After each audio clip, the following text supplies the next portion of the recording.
Ya Chaksuran Militam Yena Tasmai Shri Gurave Namaha Shri Chaitanya Manovistam Shrapitam Yena Bhutale Svayam Rupa Kadamahayam Drati Svapadantikam Vandeham Shri Guru Shri Yuta Pada Kamalam Shri Gurun Vaishnavam Cha Shri Rupam Sagrajatam Sahagana Raghunatam Vitam Tam Sajivam Savaitam Savadutam Parijana Sahitam Shri Krishna Chaitanya Devam Shri Shri Radha Krishna Padam Sahagana Lalita Shri Vishakanvitam Cha He Krishna Karuna Sindhu Dina Bandhu Jagatpate Gopisha Gopika Kanta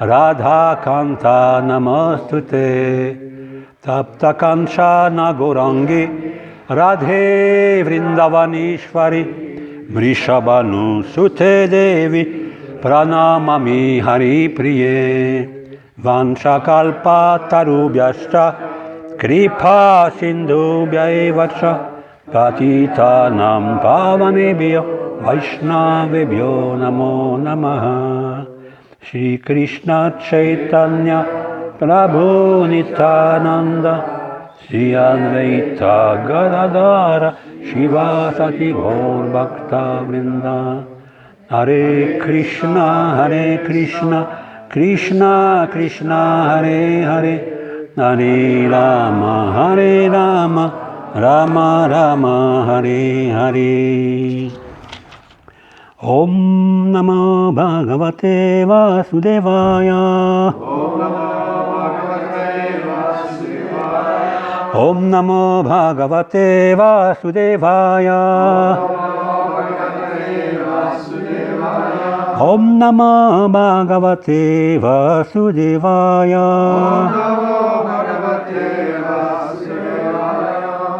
Namah Shantaya Ghoraya Mudhaya Guna Dharmine Nirvisheshaya Samyaya Namo Jnana Ghanaya Cha Namah Shantaya Ghoraya Mudhaya Gunadharmine Nirvishaya Samyaya Nirvisheshaya Samyaya Namo Jnana Ganayascha Namo Shantaya Ghoraya Mudhaya Gunadharmine Nirvisheshaya Samyaya Namo Jnana Ganaya Cha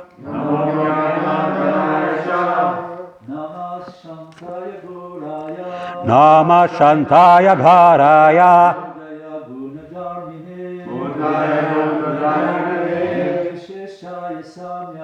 Nirvisheshaya Samyaya Namo Jnana Ganaya Cha. Allez-y, n'ayez pas peur. Namah Shantaya Gauraya Namah Shantaya Gharaya Mudhaya Gunadharmine Mudhaya Gunadharmine Nirvisheshaya Samyaya Nirvisheshaya Samyaya Namo Jnana Ganaya Cha Namo Jnana Ganaya Cha Namah Shantaya Gharaya Mudhaya Gunadharmine Nirvisheshaya Samyaya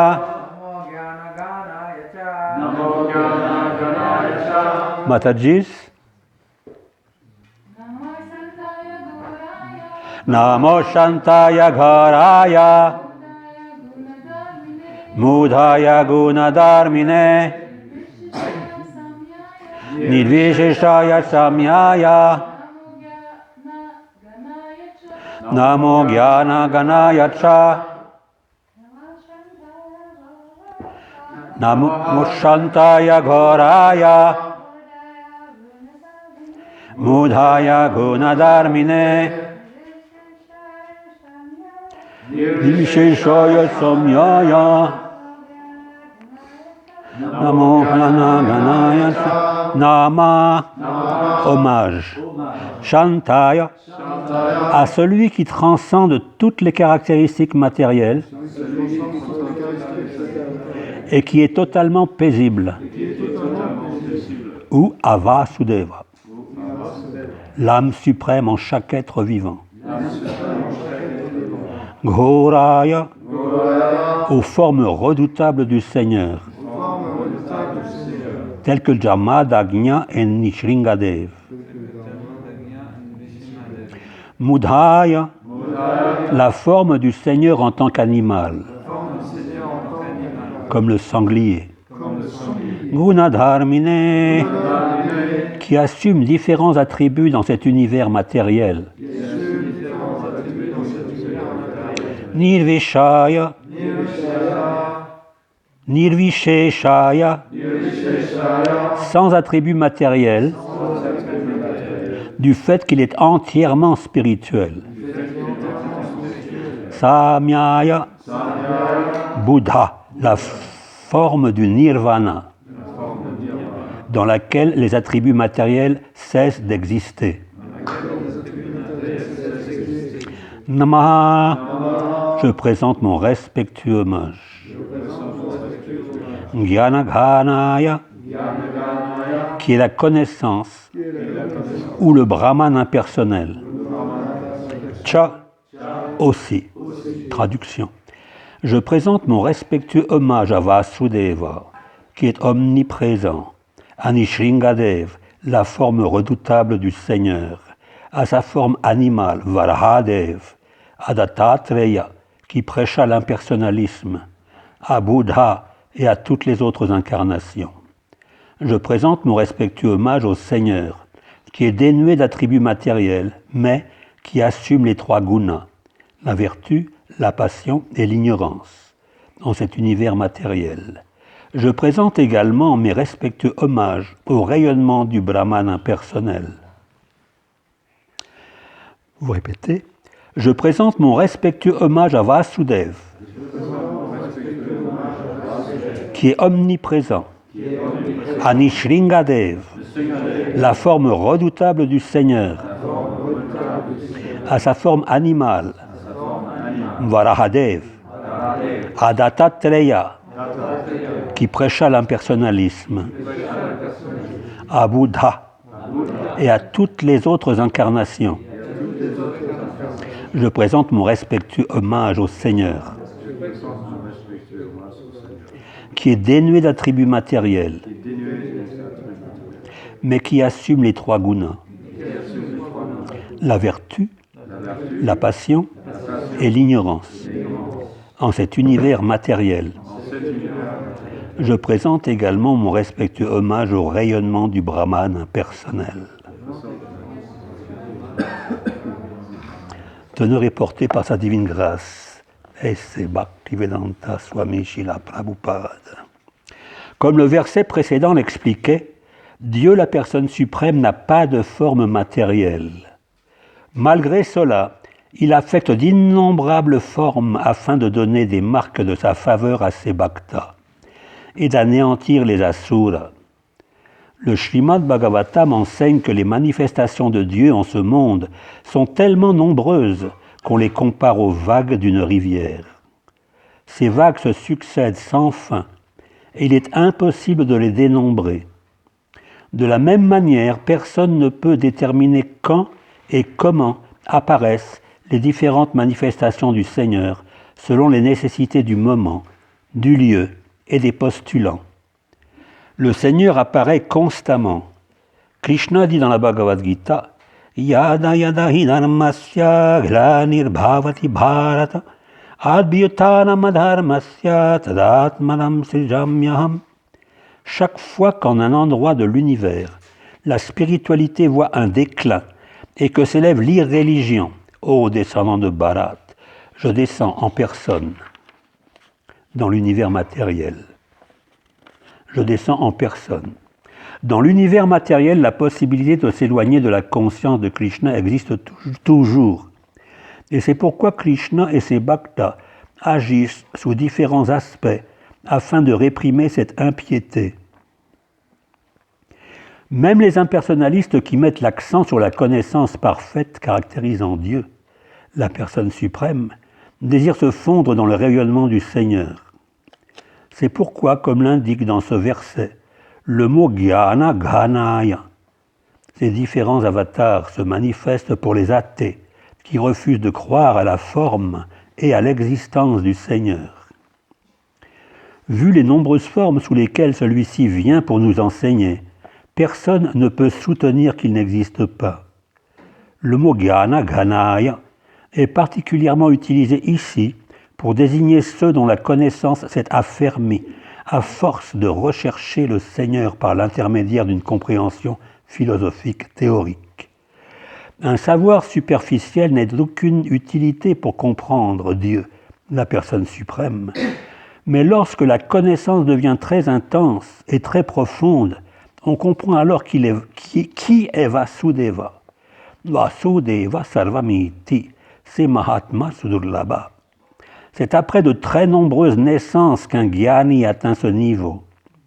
D'où le mot Jnana Ghanaya dans ce verset. Le mot Shantaya signifie que Vasudeva se trouve dans le cœur de chacun, mais n'agit pas de concert avec l'être vivant.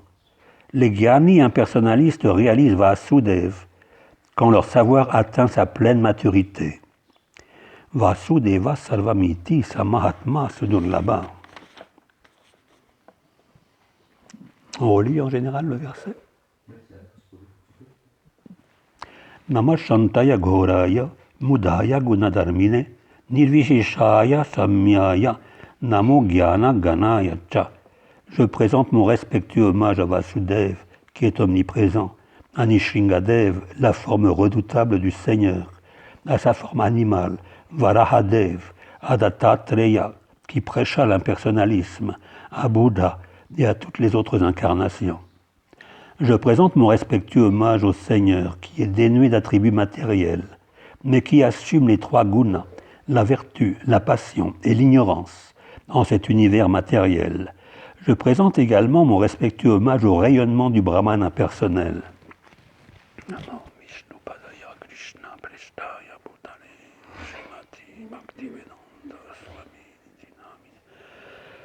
Namaste Sarasvati Deve Gauravani Bracharine Nirvishesha Sunyavadi Pasatyate Satarine. Donc dans ce verset, Dieu, la personne suprême, est expliqué qu'il est réalisé sous trois aspects. Brahmeti, Paramatmeti, Bhagavaniti, Shabdyate. Il y a deux conceptions du Brahman impersonnel. La conception védique, authentique, et la conception mayavad, qui n'est pas authentique, qui est basée sur le Shariraka Bhasya de Shankaracharya. J'ai des médicaments et je perds la mémoire et tout. Et donc, la philosophie Vaishnava rejette complètement, évidemment, la philosophie de Shankaracharya, mais on ne rejette pas la philosophie de la Bhagavad Gita. Krishna explique lui-même que pour arriver à la bhakti, il faut arriver au deuxième et troisième étage. C'est le dernier étage. Et pendant notre pratique de la bhakti, notre sadhana, ces stages graduels, en fait, se manifestent en nous. La première manifestation, Brahma, Bhuta, Prasannatma, c'est qu'en pratiquant la conscience de Krishna, le Bhakti Yoga, graduellement, on devient de plus en plus heureux. C'est un mot très faible. On devient de plus en plus contenté. Contenté, ça veut dire on est content. C'est pas compliqué. On est content avec notre conscience de Krishna. C'est quoi l'expression de son contentement? C'est Jnana Vairagya Yuktaye. on se détache sans aucun mal des choses matérielles. En premier, on obtient la connaissance, on entend qu'on n'est pas le corps, que nous sommes l'âme, et quand on chante, on médite aussi sur ces choses-là, et de plus en plus, nous avançons dans cette ligne, et de plus en plus se manifestent les qualités spirituelles qui sont déjà là, elles sont en nous. La vie spirituelle, ce n'est pas une connaissance qu'on doit apporter de l'extérieur pour nous forcer à l'assimiler, c'est pas ça. C'est quelque chose qui nous appartient déjà, qui est en nous. Et avec un processus authentique, on peut nettoyer ces trois gunas, sattva, rajas, tamas, et l'âme d'elle-même, elle se manifeste. Mais elle manifeste en premier sa radiance, c'est-à-dire son existence, sat. Et ce sat, c'est la réalisation que la nature matérielle et la nature spirituelle sont complètement différentes. Et la réalisation que moi, dans l'univers matériel, en tant qu'âme conditionnée, je suis convaincu que la manière que je touche, c'est vrai. Et ce que j'arrive pas à percevoir et tout, non, c'est pas vrai. Donc évidemment, je veux dire en général, karma yoga, en Inde surtout, les gens sont 90% engagés dans ces activités-là, parce qu'ils ne sont pas dissatisfaits avec le monde matériel. Il y a certaines réalisations qui ne leur sont pas venues. Janmamritu, Jara, Vyadi, toutes ces compréhensions que mon bonheur matériel que j'atteins maintenant, il est éphémère, qui peut disparaître à n'importe quel moment. Et que même si je vais sur les planètes édéniques, ouais, les gens qui pratiquent ce karma yoga en Inde, c'est de familles. Les familles en général, c'est les familles de brahmines. Et ils pratiquent donc le karma yoga et ils prennent naissance sur les planètes édéniques. Là, ils retrouvent les gens qui les ont précédés sur Terre, leurs ancêtres. Et quand leur karma, le fruit de leur karma est terminé, ils reprennent naissance, même dans les mêmes familles souvent. Up and down, up and down. Parce qu'ils suivent cette voie-là depuis tellement longtemps, ça fait partie c'est la religion familiale en d'autres mots. Donc ce karma, c'est karma yoga. Karma, ça veut dire on veut soi-même profiter des fruits de nos activités. On travaille pour avoir de l'argent, avec cet argent, on satisfait ses sens, et notre vie se passe de cette façon-là. You understand?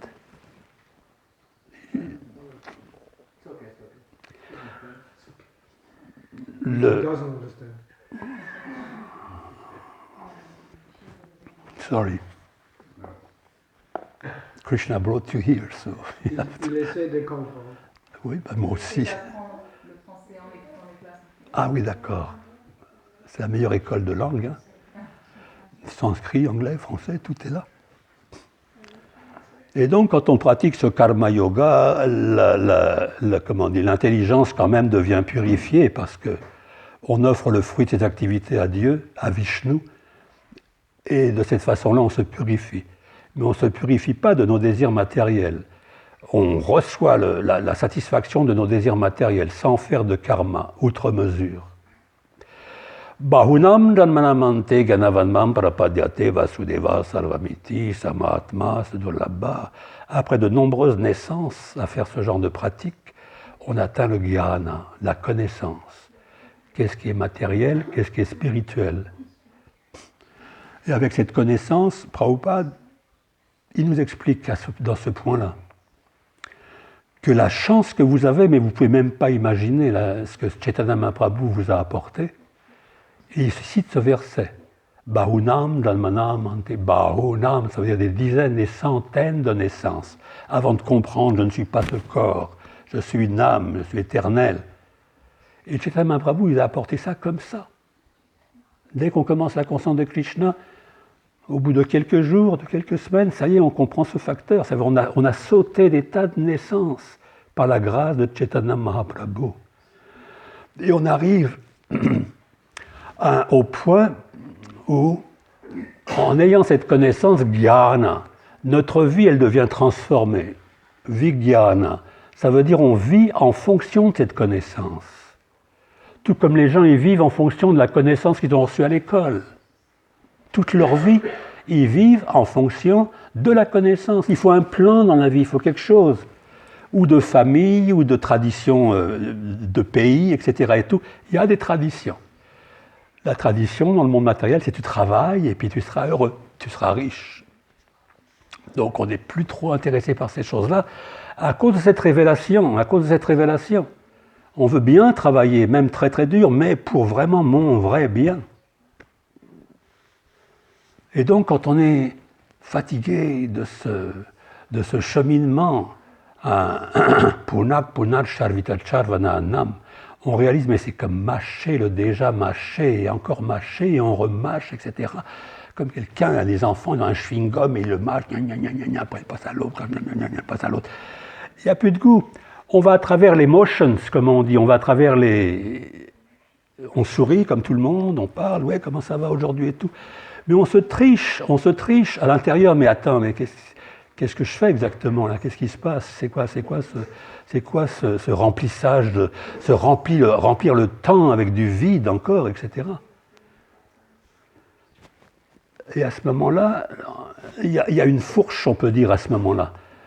La sensation, le besoin de s'éloigner de ces choses-là devient très fort. On essaie de s'éloigner, on essaie de rencontrer des gens avec qui on peut parler de ces choses-là. Très très peu. Les gens arrivent à discuter du dégoût matériel, mais il n'y a pas de solution. C'est une autre solution matérielle qu'ils vont apporter, politique ou autre, etc. Et on les revoit 20, 30 ans, 40 ans après, ils sont vieux, ils ont toujours le même speech. Ils ne sont pas arrivés, il n'y a pas de solution, il n'y a rien. Entre-temps, il y a des gens qui sont morts, le père, la mère, les enfants, etc. Et puis eux, ils sont laissés avec quel espoir que maintenant c'est mon tour. Et tu vas aller où? Oh ça...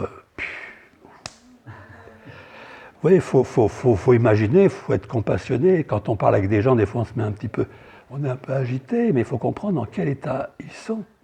Ils n'ont pas d'espoir, il n'y a pas de lumière dans leur vie, il n'y a pas de réponse. Si on leur parle d'amour, ça descend tout de suite aux relations sexuelles, pas d'autre chose. Ce mot-là, il est étiqueté comme ça, avec des vagues connotations d'amour parental, mais ça diminue aussi de plus en plus avec l'âge de Kali. Ça disparaît. L'homme, il est réduit sans aucune aide à la position d'un animal, pratiquement parlant. Brahmanda, Brahmite, Kona, Bhagavan, Adjiv, Guru, Krishna, Prasad, Pai, Bhakti, Lata Beach.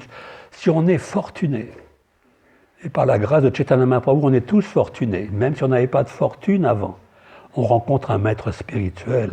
Brahmanda, ça veut dire à force d'errer à travers cet univers matériel, à travers 8 400 000 espèces. On ne peut pas imaginer. Quand on lit des choses sur la préhistoire, par exemple, des millions d'années, des centaines de millions d'années, on existait déjà à cette époque-là. On a toujours existé, on existera toujours. Krishna dit, le corps, il est périssable, mais l'âme, non, elle n'est pas périssable. Il y a toujours le temps, il y a toujours la possibilité de changer d'un seul coup sa vie, changer son karma. Et quand on arrive, par la grâce de Dieu, par la grâce de Krishna, à rencontrer un maître spirituel et qu'on obtient, Prabhupada dit, il y a deux sortes de maîtres spirituels, impersonnalistes et personnalistes. Les impersonnalistes, je parle bien selon la culture védique, selon le message de la Bhagavad Gita. On ne parle pas de Shankaracharya, qui est venu pour une raison particulière. Mais quand on obtient donc un processus authentique, ça veut dire qu'il marche. Un processus qui marche, ça veut dire on fait ça, on obtient ça. C'est prouvé depuis des milliers, des millions d'années. Ça marche comme ça, si on le suit. Si on suit cet enseignement, on obtient la libération. Brahman. Il y a des philosophies en Inde qui disent Mama pat, tata pat. Ça veut dire quoi que tu fasses, quelque voie que tu as choisie, on atteint le même niveau. La question est posée à Prabhupada. Et je croyais que Prabhupada allait carrément nier le côté mayavad, mais il ne dit pas ça.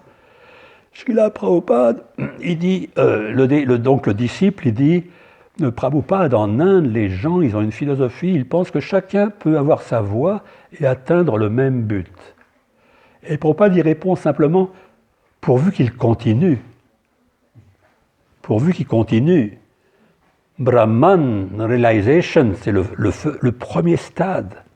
de comprendre je suis de nature divine, je suis un être de nature divine et je n'ai rien à faire avec ce monde matériel. Mais ça ne suffit pas, ça. Il faut une sadhana régulière tous les jours, quelque chose à faire. Comme un jardin, il faut arroser, il faut enlever les mauvaises herbes et tout, et être attentif. Tous les matins, regarder où ça en est, etc., les erreurs qu'on a faites, essayer d'aller les corriger humblement, si on a fait des offenses à des dévots, à des dévotes, etc. Des fois, dans le cours de nos activités, on ne s'en rend même pas compte. À la fin, ça devient une normalité, presque. C'est grave, très grave. Maharaj, il parlait hier soir de ça. Il faut tout de suite faire le ménage, pas attendre. C'est-à-dire, si on veut vraiment la chose, on devient très demandant. Donc, si on atteint ce niveau de Brahman, Brahma Bhuta, Prasanatma, Prasanatma, c'est la qualification évidente qu'une personne pratique le Bhakti Yoga, ou même le Brahman impersonnel, je veux dire, c'est-à-dire qu'il se libère de quoi, en fait? De quoi il se libère? Il se libère des trois misères, tout simplement. Adidevik, Adhyatmik, Adibhotik. On dit qu'il n'y en a pas beaucoup. Bah, dire il y en a beaucoup plus que ça, des misères quand même dans ce monde. Non, 3. Il dit le corps et le mental, 1. Oh, bah, ça suffit déjà. L'autre misère, c'est par les autres êtres vivants. Les autres êtres humains, les voisins, les ci, les ça, les gens qui ne nous aiment pas, qui parlent de nous par derrière, ou les choses comme ça. Les animaux aussi, les fourmis, les moustiques. Enfin, ici, il n'y en a plus beaucoup. Hein. C'est pour eux surtout les misères matérielles. Hein? Les virus.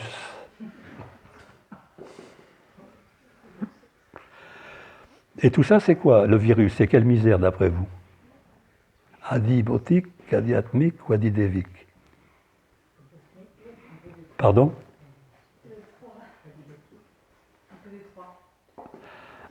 Tous les trois en succession. T'es sûr de ne pas te tromper. Tous les trois en succession. Mais c'est quoi qui initie cette misère qui n'était pas là? Elle n'était pas là sur Terre il y a 6 mois. Pourquoi d'un coup ça vient? Les Devas. Adidevik. Il distribue le karma. Le bien, le mal, évidemment sous le contrôle de Krishna. Et par conséquent, ça devient vite une misère adhyatmique et adibhotique. C'est les conséquences de ça. Donc on devient libéré de ces choses-là. Petit à petit, c'est pas que spécialement d'un coup, ça y est, non. Mais petit à petit, on sent que ma vie spirituelle prend beaucoup plus d'importance que les circonstances matérielles. Il faut les tolérer. Krishna dit à Arjuna, il ne lui dit pas tolère, il dit apprends à tolérer. Ça change tout. On n'est pas tolérant, enfin moi je ne suis pas tolérant, mais j'apprends.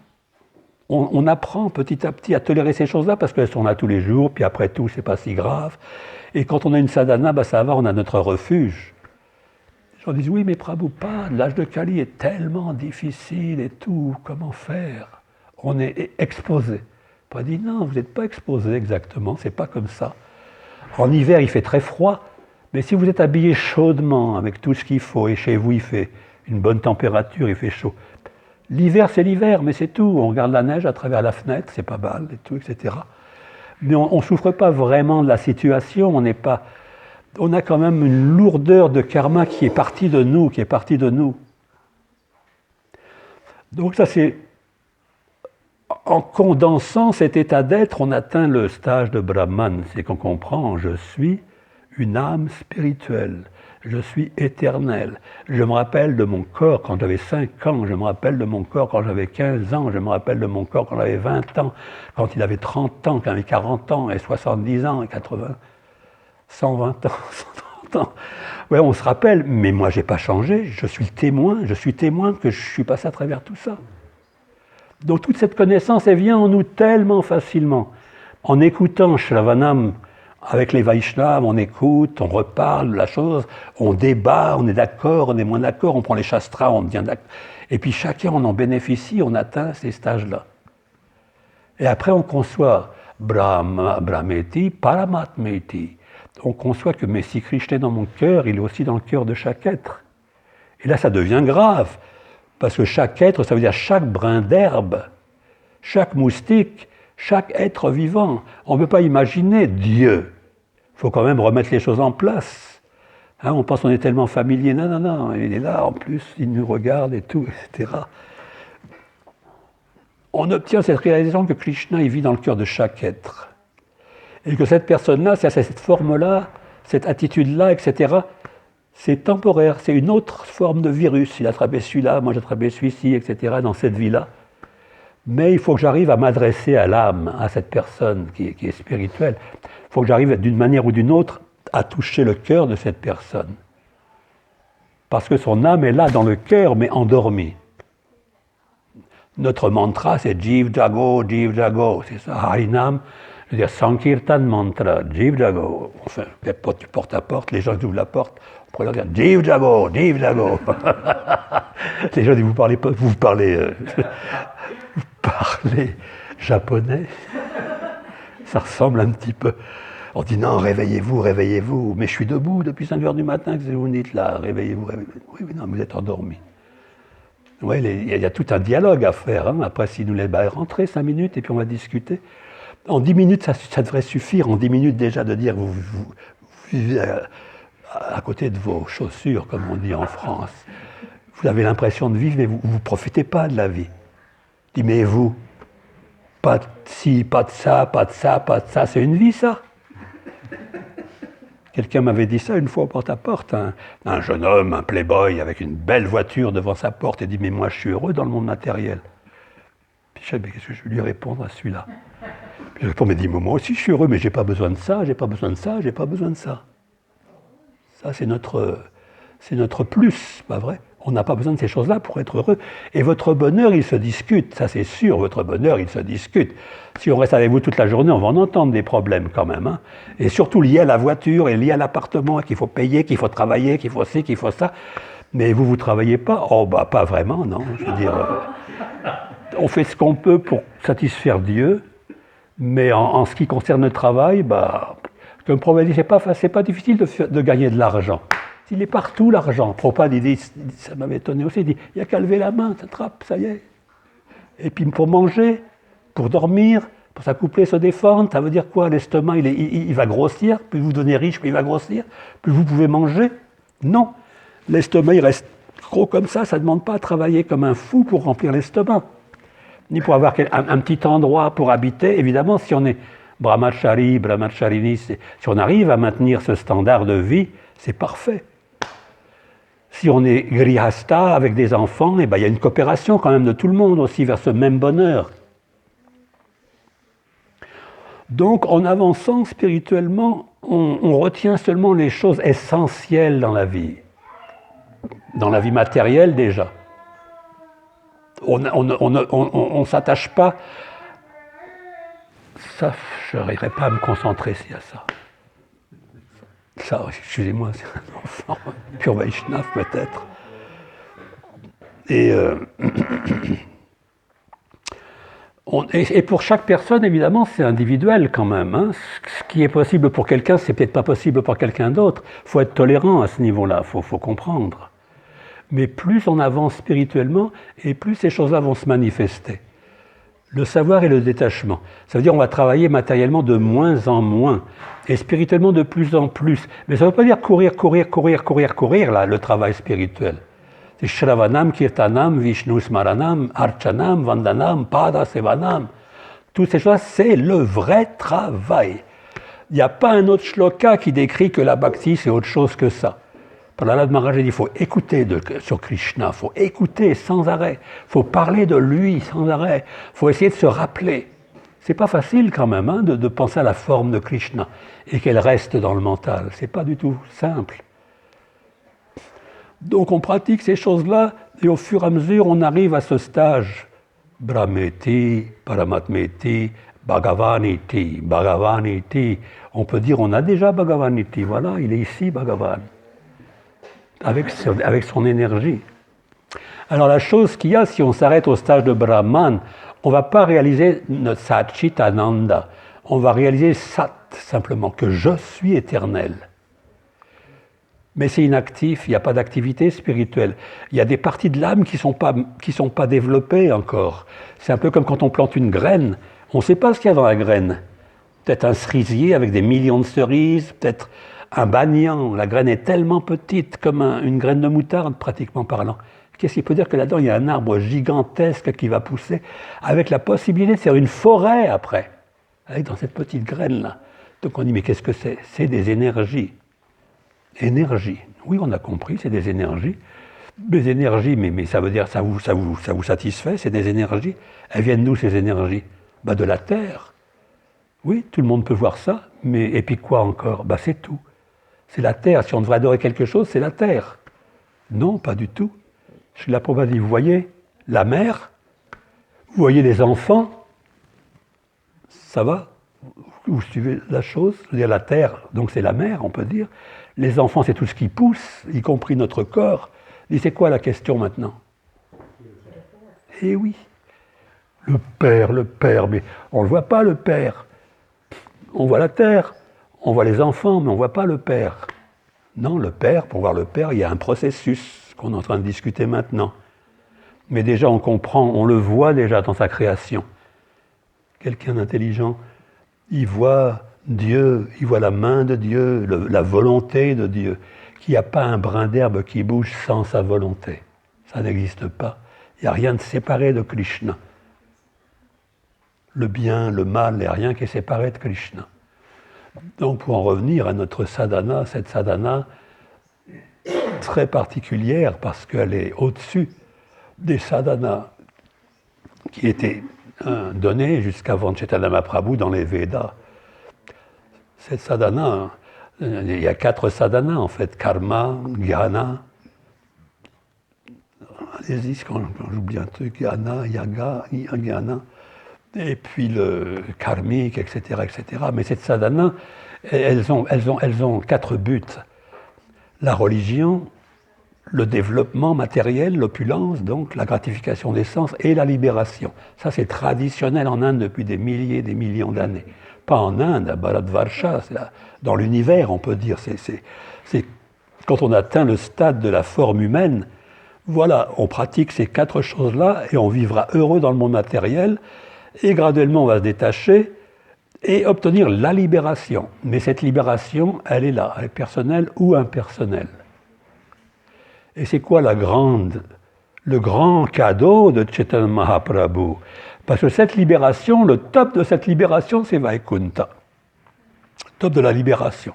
Il y a les planètes éthéniques, il y a le Brahmana personnel, et les Vaikuntha. Dans les Vaikuntha, il y a un rapport avec Dieu qui est de serviteur.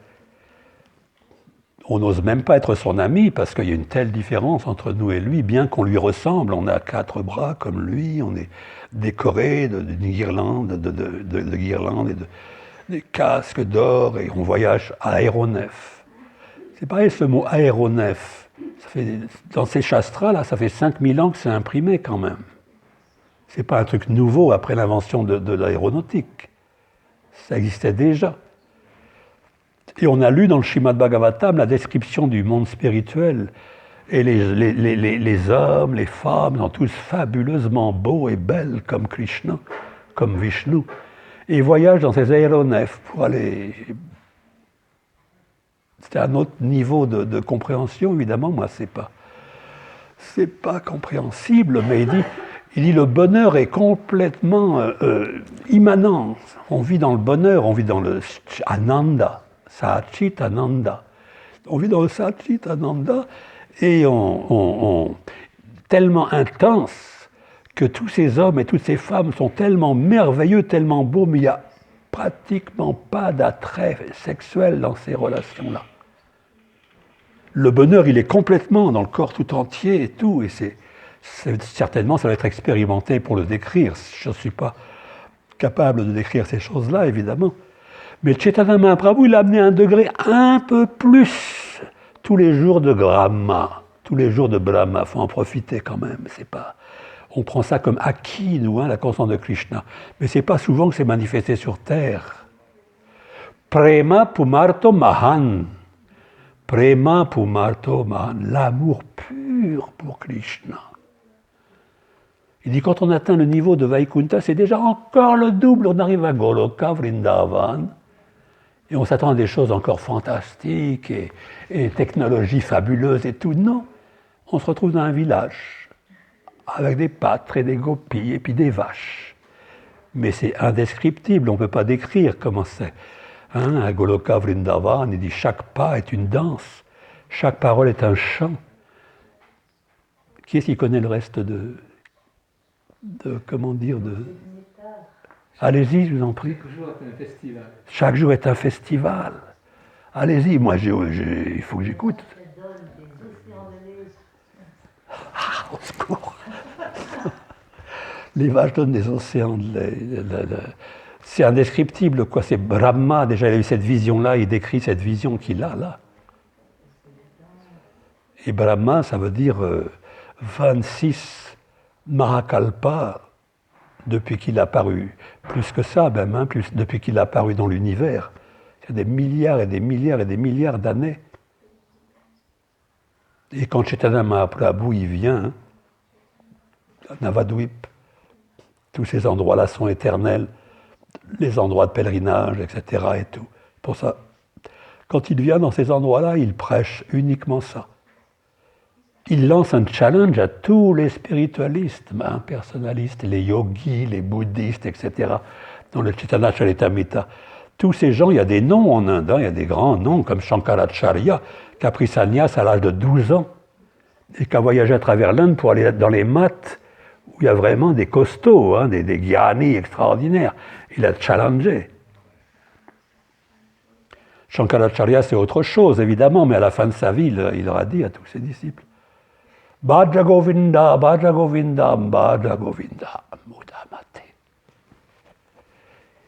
Il dit tout ce que je vous ai enseigné et tout, mais adorez Govinda, bande de stupides. Comme Krishna, il a parlé à Arjuna à la fin de la Bhagavad Gita, Sarva Dharman Parijajya Mamekam. Je t'ai parlé, il pourrait dire Arjuna, mais pourquoi tu m'as enseigné toutes ces choses-là? Et Krishna il pourrait dire, mais tu étais dans un tel état, qu'il fallait vraiment te réveiller un petit peu. Et commencer par le commencement, tu es un guerrier, combat. Et on sait bien, tu ne combats pas par avidité, pour avoir un royaume et toutes ces choses-là. Toutes tes activités, il y a Gyartat Karmanonyatra Lokayam Karma Bandhana. Ok, Lokayam Karma Bandhana. Je ne te demande pas de combattre comme ça pour accumuler du karma, tuer des tas de gens. Comme Maharaj Yudhishthira, il était effondré à la fin de la bataille de Kurukshetra. J'ai tué tellement de gens, mais comment je pourrais jamais repayer pour ça? Mais Arjuna, il savait. Il dit à Gyartat, tu fais ton devoir. Si tu es menuisier, si tu es guerrier, si tu es quoi que ce soit, c'est ton karma qui t'a modelé de cette façon-là. Alors fais-le, tu seras à l'aise avec ce métier-là, il n'y a pas de problème, mais offre-moi les fruits.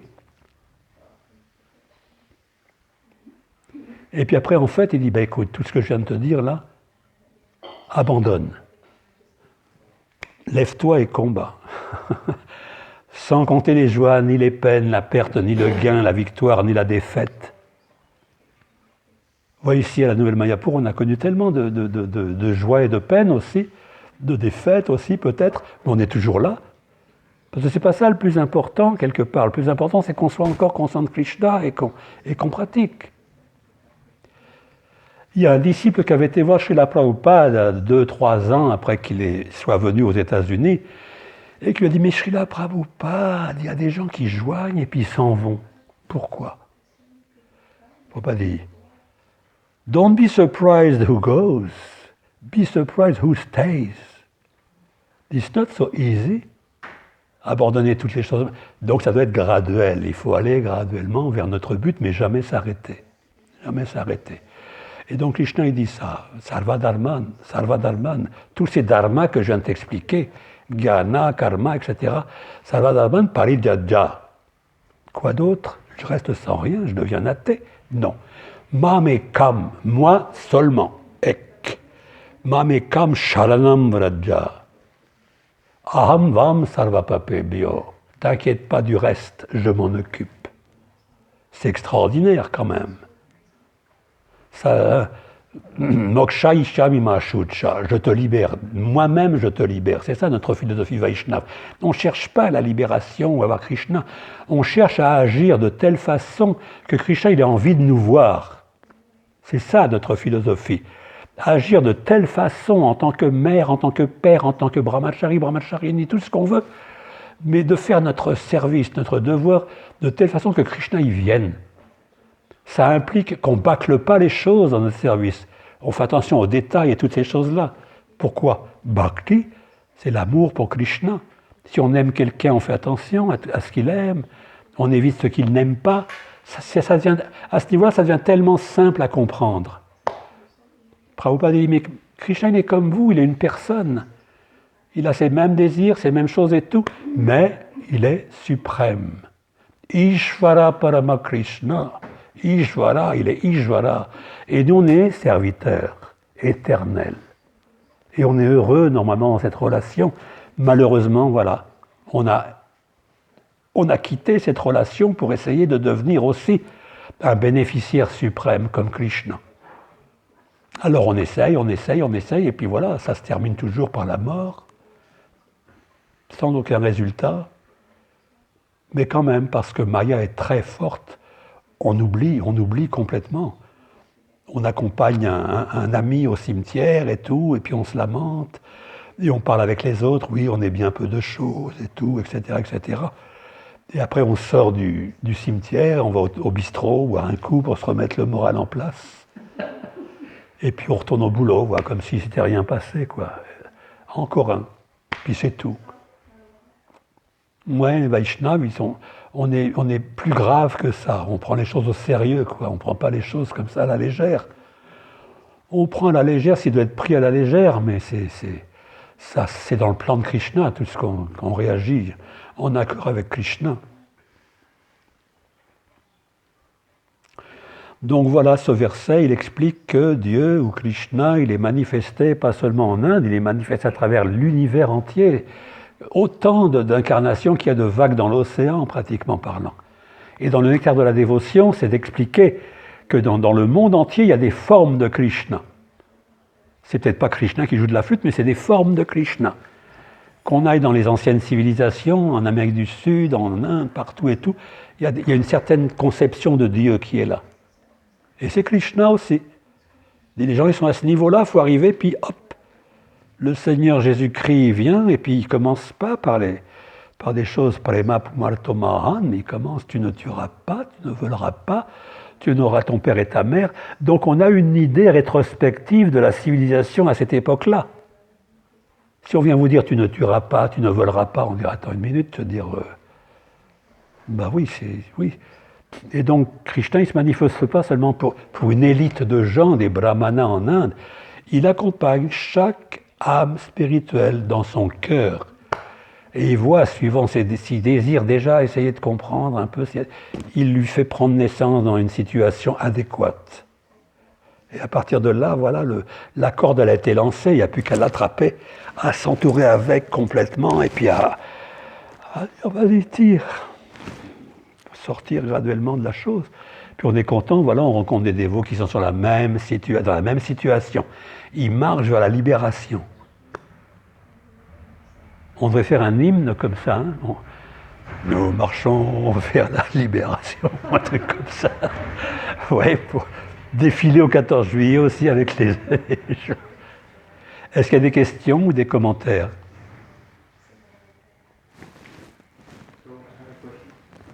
Yes.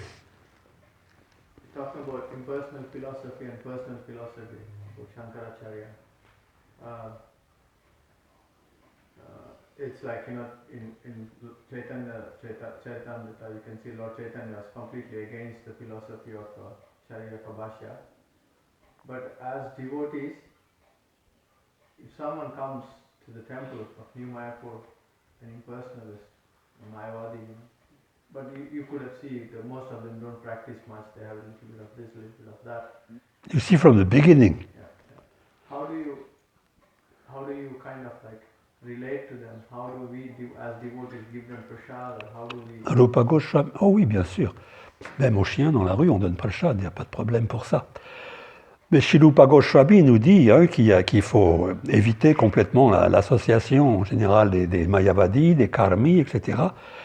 Mais association, ça veut dire association. Rupa Goswami says in the Nectar of Devotion, like we should not associate with Karmis. Why? Because he said, what kind of karmis? Practically, those who are too interested in women. One, two, this one, this one. Toute leur attention, elle est partie de ce côté-là. Ou les hommes qui parlent sans arrêt de ces choses-là. Et les Mayavadis, Nash, Unile, je ne me rappelle plus de tout le verset. Et quand ils viennent, quand on vient dans la conscience de Krishna, on n'a pas beaucoup de passé conscient. When we come to Krishna consciousness, we don't have so much, how to say that, marks on us, like we are Vaishnavas. Many people, they are impersonalists.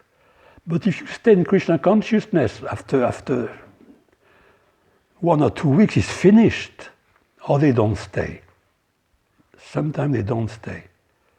I've seen some devotees in Rudaswar in front of the deities like this. They don't need to talk. We can see what they are. Or they turn their back to the deities to talk to somebody, and they have their back 1 meter to Radha Parishishwar.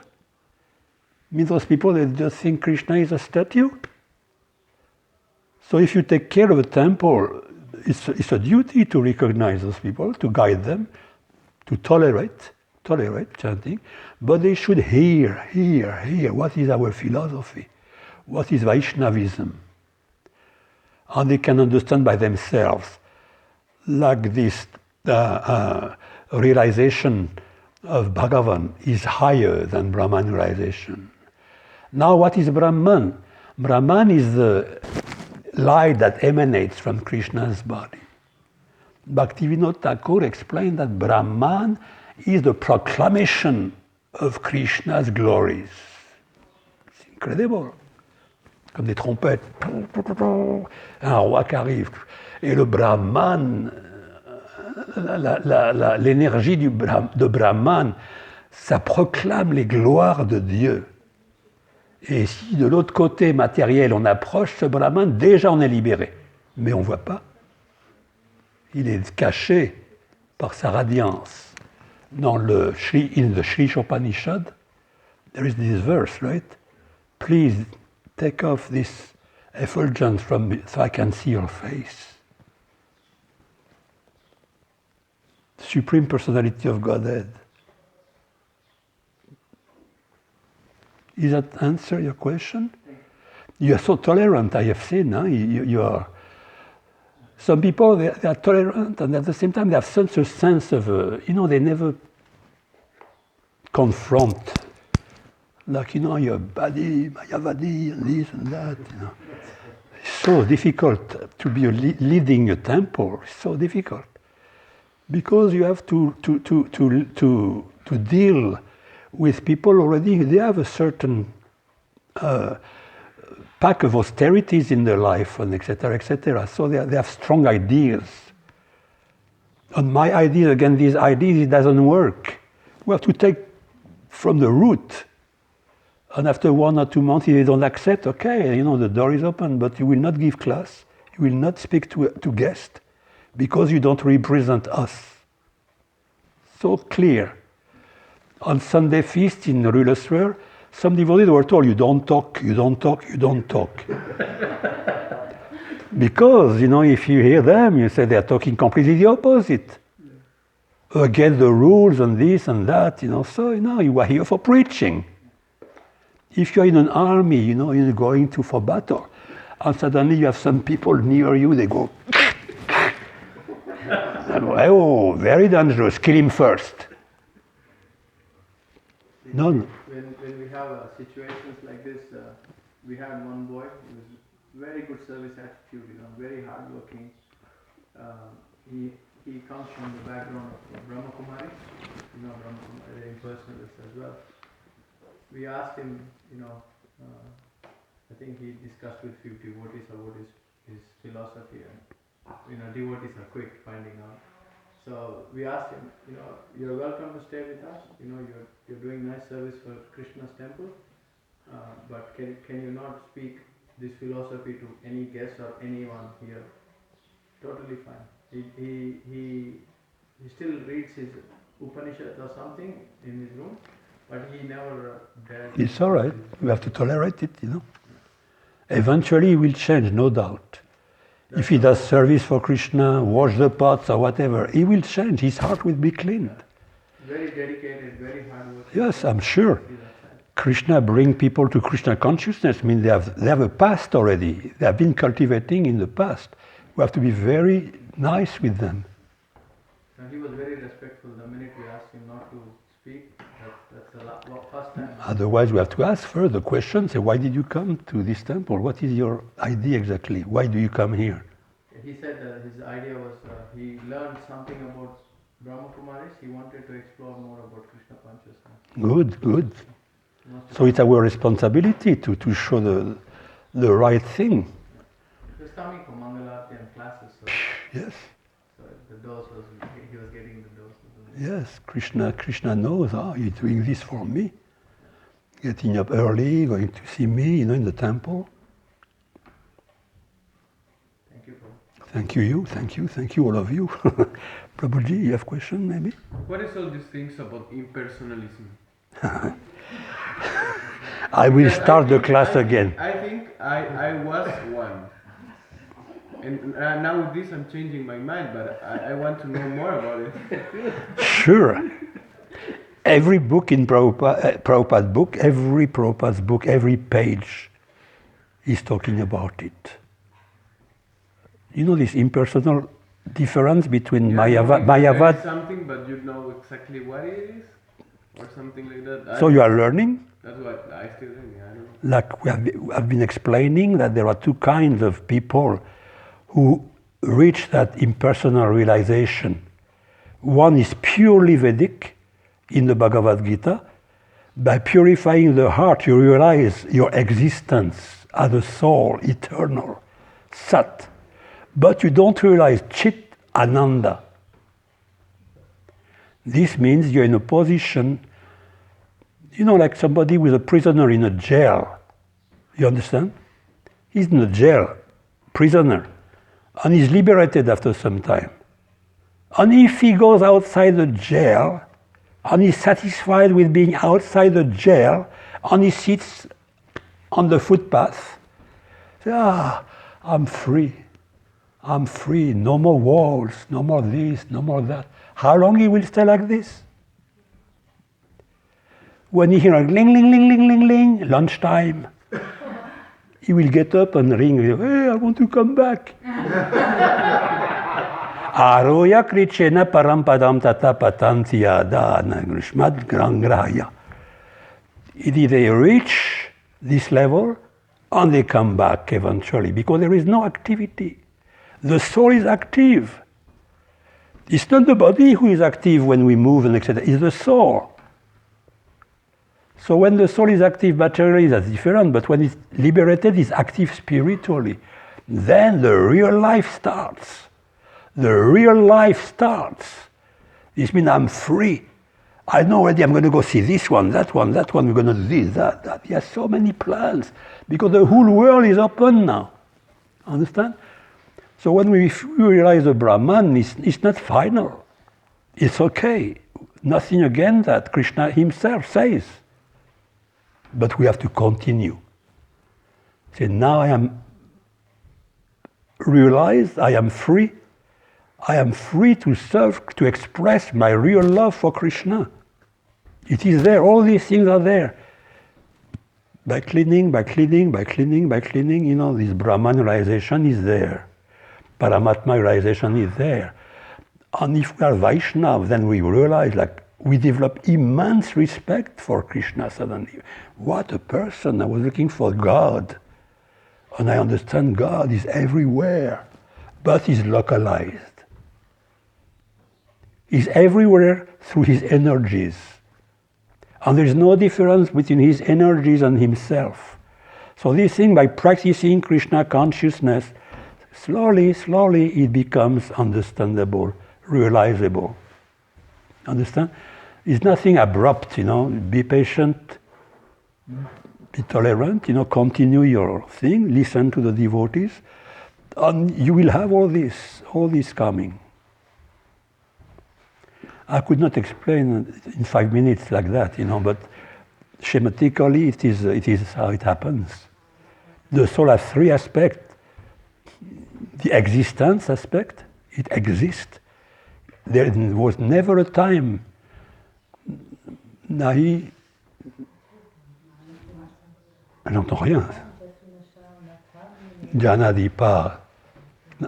Bhavishyama sarvevayam atak param. It never was the time where I did not exist, neither you, neither all these kings. We have always been existing, and we will exist forever.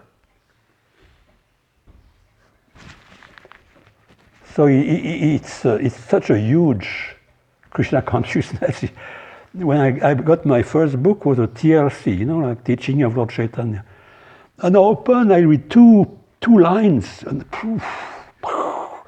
because when you join is to find God, one person, and suddenly you hear Rupa, Sanatana, Chaitanya, Nityananda, ooh la la, because, so we have to go slowly, slowly. But we have to have the faith already. It's a very serious thing, Krishna consciousness.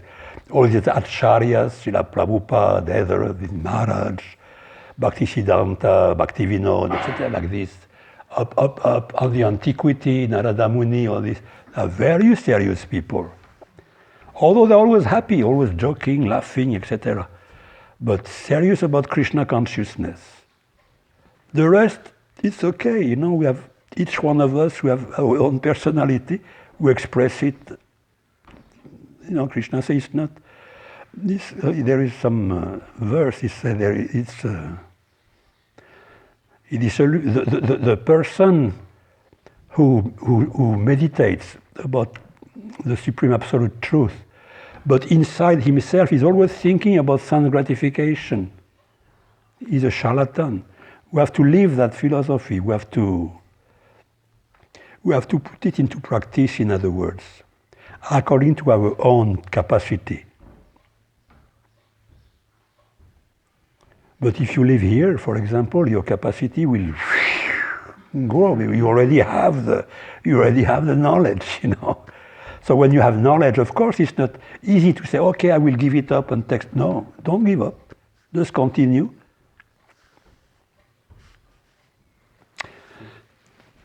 Srimad Bhagavatam ki jai, Srila Prabhupada ki jai, Gaur Premanand.